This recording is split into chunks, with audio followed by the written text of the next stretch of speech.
Some were killed queuing for bread, others died along with their families in their homes. Some were teachers, some were nurses, some doctors, administrators, engineers. All were employees of the UN Agency for Palestinian Refugees, UNRWA. And on Monday, UN flags around the world were lowered in tribute to them. This was the minute's silence in Geneva.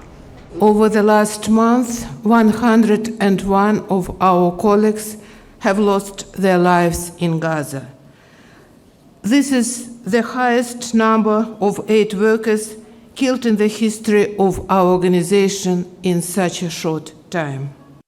When Israel began bombing Gaza on October the 7th, tens of thousands of people sought shelter in the agency's facilities. More than 760,000 people are now sheltering in them, many in schools. The agency provides Israel GPS coordinates to all its locations. UNRWA says its schools and shelters are overcrowded. 60 have been damaged by Israeli attacks, and the agency cannot protect those facilities in the north of the Gaza Strip. And for its staff, the war on Gaza has been the worst crisis for the United Nations humanitarian workers in the organisation's history. In fact, it's not even close.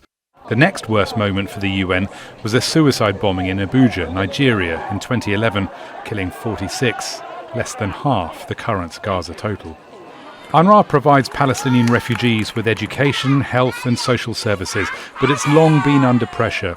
Israeli Prime Minister Benjamin Netanyahu wants it disbanded for allowing Palestinians to inherit refugee status from their fathers.